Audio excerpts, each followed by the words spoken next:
Allahumma barik wa sallim nahmadu nusalli ala rasulihil karim. Amma ba'. Sambungan hadis malam kelebihan solat. Sayyidina Huzaifah radhiyallahu berkata, apabila Rasulullah SAW mengalami sesuatu kesulitan, baginda segera mengerjakan solat. Hadis riwayat Ahmad dan Abu Daud. Dan Allah SWT berfirman, wasta'inu bisabri wassalah, dan pohonlah pertolongan dengan sabar dan solat. Hadrat Nadir rahmatullahi alaih menceritakan bahawa pada satu ketika kegelapan telah berlaku pada waktu siang hari.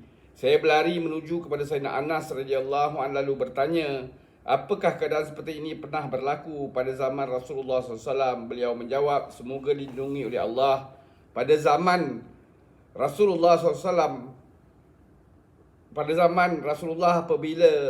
apabila saja angin mula bertiup kencang, kami semua akan berlari ke masjid, takut-takut kiamat telah tiba.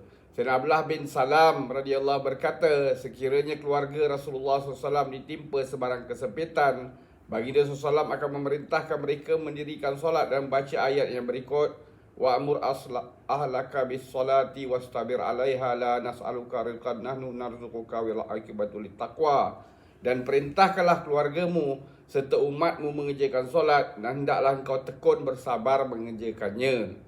Kami tidak meminta rezeki kepada kamu, bahkan kamilah yang beri rezeki kepada kamu. Dan ingatlah kesudahan yang baik adalah bagi orang yang bertakwa. Surah Taha ayat 132.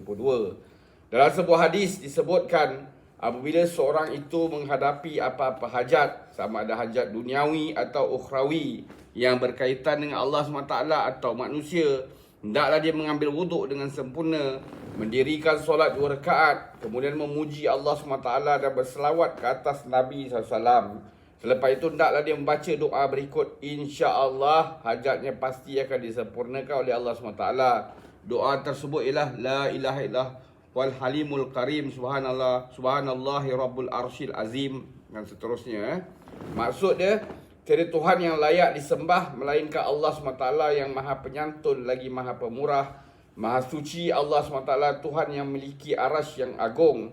Segala puji bagi Allah, Tuhan sekali alam. Aku meminta padamu perkara-perkara yang menyebabkan aku pasti mendapat rahmat-Mu, dan perkara-perkara yang menyebabkan aku pasti mendapat keampunan-Mu. Aku meminta juga bahagian yang banyak daripada segala kebaikan dan keselamatan pada segala dosa.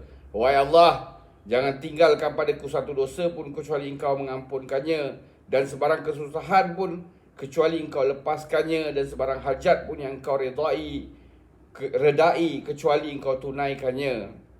Wahai Tuhan yang maha penyayang pada sekalian penyayang.